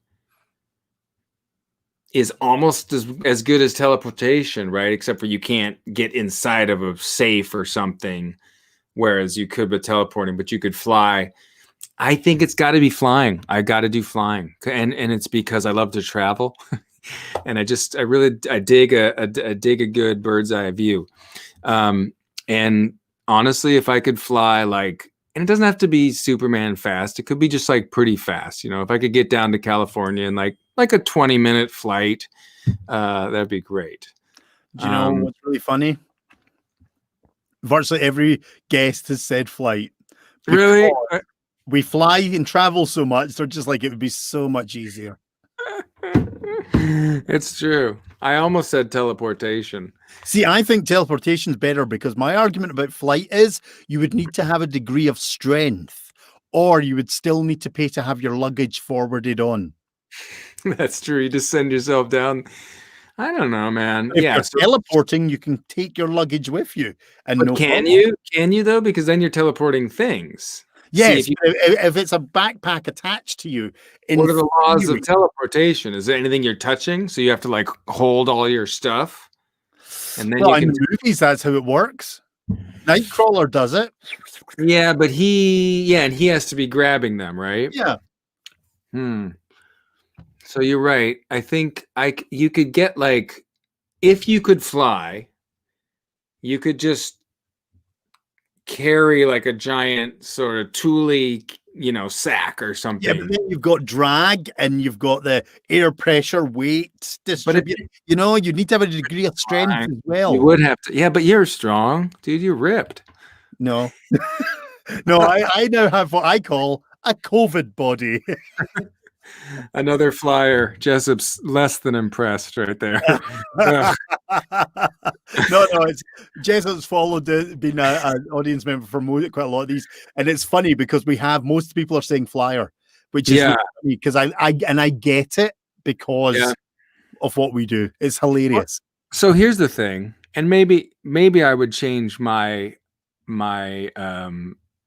choice if there was unlimited teleportation, because in a sense you could still teleport myself 100 feet up and then just keep teleporting myself so I could get that bird's eye view, right? So if you just teleport yourself, I'd start to fall, then I'd teleport myself back up. Myself. Yeah. I mean, it's a very dangerous process, but it was flying, right? Yeah. Okay. Yeah. So. Yeah, I'm going to grant you the unlimited teleportation. Great. Then I'll take teleportation. Excellent. I like it. Good. See, there we go. That's would be the superior. Teleportation would be the superior version, although flight would be a better scenic route. See, I think it's it's a little more smooth, but if you could teleport, but then second part of that question, in either case, it depends on your definition of good. What is definition of good? Is Robin Hood good? So is me taking money from billionaires who maybe don't need it good or bad? Who's to say? So in that case, yes.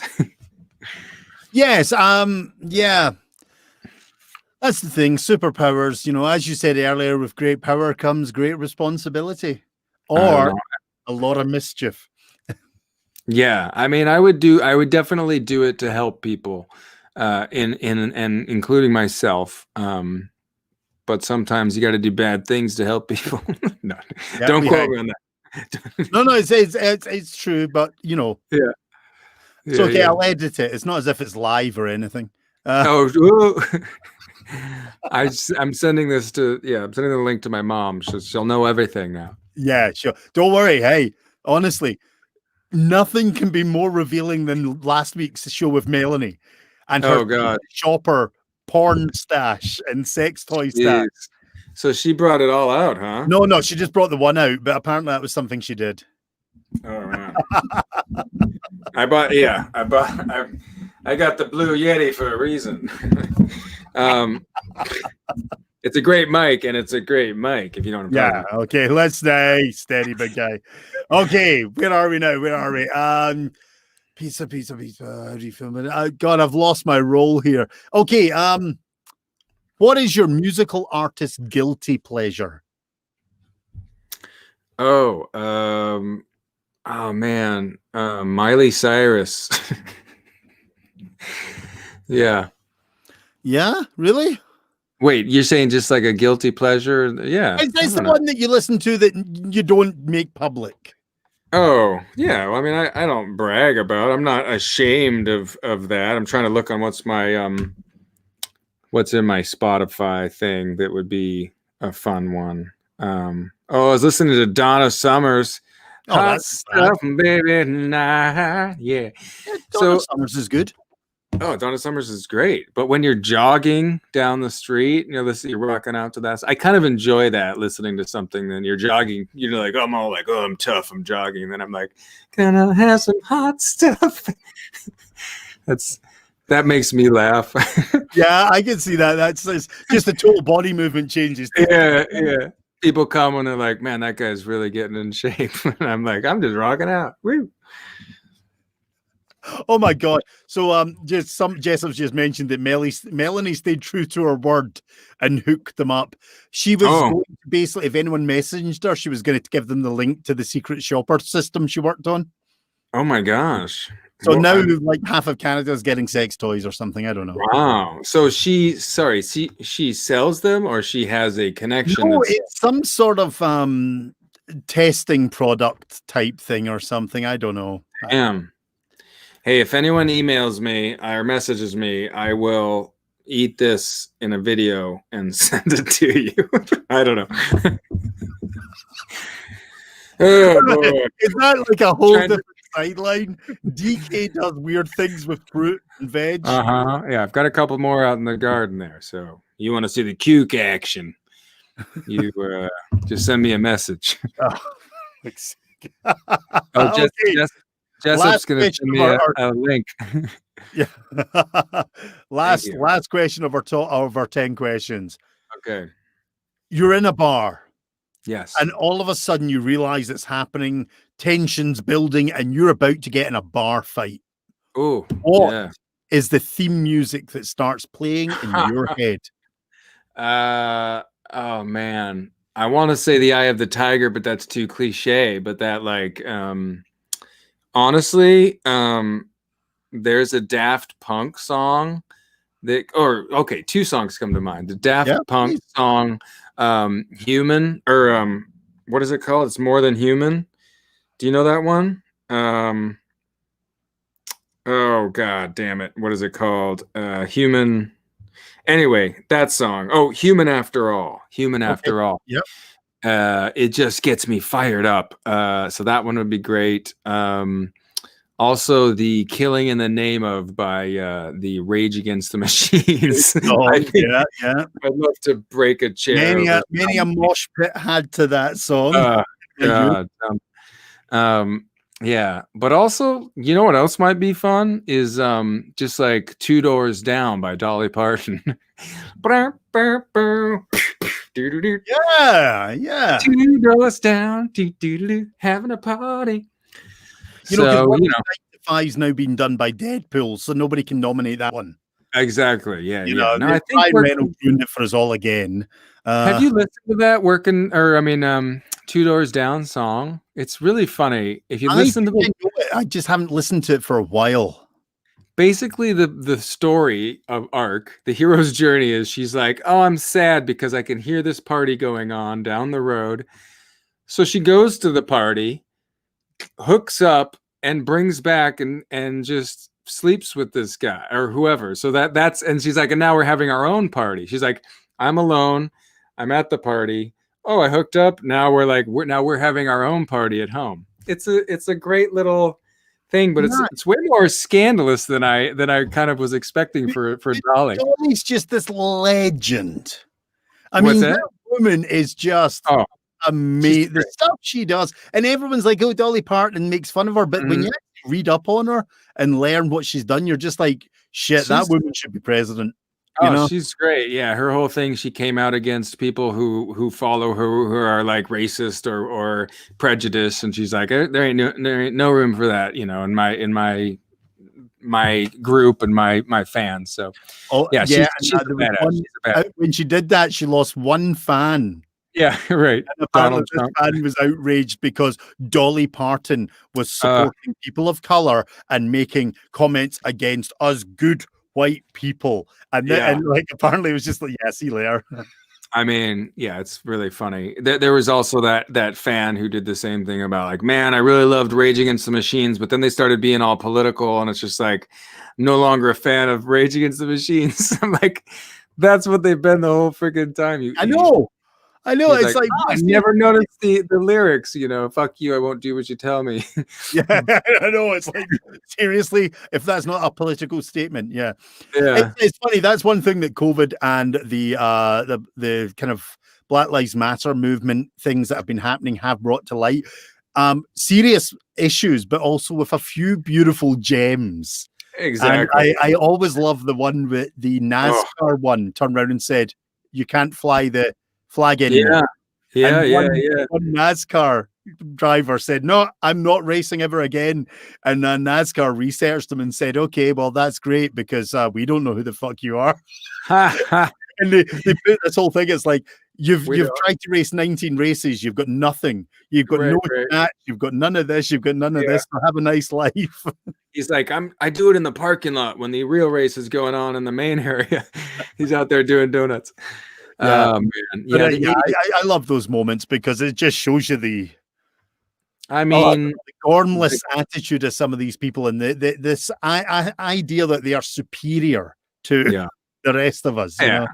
And I mean, it comes from both sides too, you know. On the left, there's so much of that shit on the left as well. That's just like, come on, guys, like we can be the middle road. We can be the voice of reason here, and not, you know, also be assholes. But it's like, well, they're gonna go that way anyway. So well, that's it. It's there's good and bad to both sides. It's always going to be the balance needs to be maintained, and that, I believe, is where we are.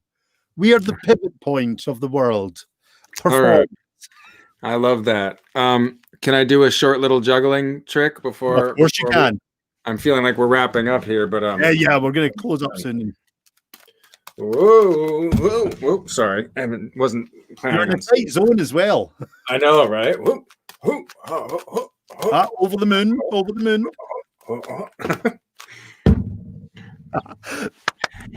Thank you. You did you did a juggling course online recently, didn't you? Yeah, I've done a couple of them actually. I was gonna offer another one here pretty soon. So hey, if you want to learn how to juggle better than I just did, hit me up. I'll teach you how to juggle. Excellent. No, seriously, it was really fun actually. What's that?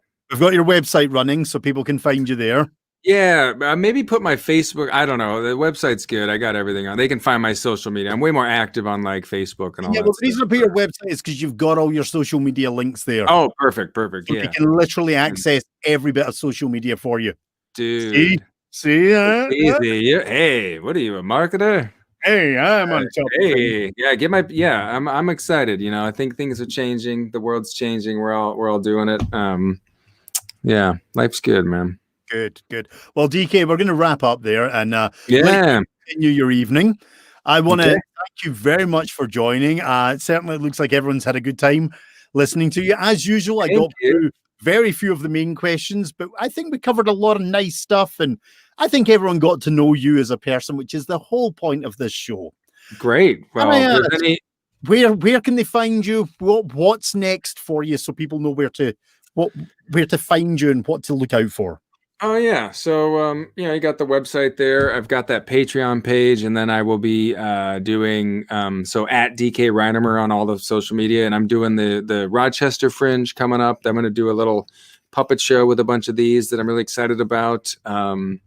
And that's kind of all I have right now on the docket. But I do want to do another one of those juggling classes, and so if anyone wants to learn that, I don't know, man. I'm out there. Just find me. Send me a message. I'm there. I'm on TikTok. Whoop, whoop. TikTok, guys. Oh, wait a minute. I thought it was banned in America. I mean, they're talking about it, but I got one. It's you got to get it everyone. I know I've been told to do it, and I have no idea. It's like, what the hell? But I'll give it a go. I'm just going to stare at the camera and do nothing. Yeah. That'll be honestly, you'd kill it. I mean, I've just everything I do on my TikTok involves a cucumber. So. Fantastic. The cuke-talk. Jessup, with your puppets, juggling the puppets, maybe. It's just I'm still working on the show. I got some stuff, but I think there'll be some juggling in there. Yeah. Boop, doop, doop. I've got a whole bunch of these. Here, let me get one more before this one's the bad. This is the bad boy of the puppet world here. Oh, see, because he's smoking. Oh yeah, yeah. All right, get in the van. No. Yeah, he looks like an evil bastard. Yeah. Well, cool, man. Yeah. I want to thank you very much for joining. As usual, it's been great fun. I hope the audience have learned and understand who you are, and obviously, hopefully, people will be following you and maybe doing some juggling with you. As for myself, I just like the fact that I get to catch up with guys that I haven't caught up with for a few years, and particularly this year, because man, probably caught up for a beer in Edmonton or somewhere. Yeah, we did, man. We used to. There was I can't remember what that little pub was, but we used to. That was the what was it called? Steel Wheel. Yeah. There was another one though. There was another one down the road that was anyway, it was it was always nice to catch you at a pub, like in the middle of a flyering for a show, or it's like crazy. You gotta take a break and go have a beer. Yeah. Man, this was really nice, and I appreciate you doing this, and let me come on and chat, and well, thank you very much for joining me, and I really appreciate it. Originally, when I reached out to DK, it was actually for comedy when I was going to do the two shows, and then we just amalgamated it into one. So I get to talk about your comedy and your improv and everything on this occasion. Yeah, sorry I didn't bring in more of the comedy. I was like, hey, you're not here to perform. You're here to tell people about yourself. I'm a good juggler. Oh man. Okay, so DK, I'm going to pop you back into the green room, and I will be with you in a couple of minutes once I sign off. Ladies and gentlemen, DK Reinemer, fabulous, wonderful person. See you all later. So there we go, ladies and gentlemen, the wonderful DK Reinemer. DK was actually one of the first guys that I reached out to when I was setting up this show. So I'm really glad that he got to be the last guest of the August Fringe month. Now, I have made a terrible mistake, and I don't even have my next guest's name written down, and that is terrible. Reddy. Is it Reddy? Oh, his name's escaped me, and that is awful. But join me next Thursday. We will be back to our normal show concept, not the Fabulous Fringe, but the Fabulous Just Performers show in a Scotsman Talks To. Our next guest is a wonderful actor from Calgary whose name has escaped me because for some reason I have been completely remiss to write it down in my schedule. Give me a second, folks. I'm going to pull up my calendar here because I'm not going to let this gentleman. Here we go. Reddy Zyka, if I've got that right. He is a fabulous Calgarian actor, and he will be joining us next week on A Scotsman Talks To. So I hope you've enjoyed the show. Thank you to Jessup, Garden Gnome, Krista. We had Liana. We had oh my goodness, Zoe, and there was maybe a couple other people that I'm scrolling up and can't quite see, and everyone else who joined that didn't comment. Thank you for being here, and I will see you all next week on A Scotsman Talks To, but also on Monday. Do join me for A Scotsman Blathers About. We had a hiccup this week. I've been feeling a wee bit off color. Just picked up something, so my energy level, and I was croaky and horrible on Monday, so I had to postpone that show. So we're going to really get it launched this week, or should I say next week on Monday, and then I'll actually put out a list of events so that you've got an idea of what's happening on the show for the next month or so, just as we did with A Scotsman Talks To. So see you all on Monday if you're interested in hearing about Castle Huska, the fantastic gate to hell. And if that doesn't appeal to you, hopefully I'll see you all next Thursday when we talk to Reddy about performance and life and usual on A Scotsman Talks To. Thank you very much for joining, folks. It's been a pleasure.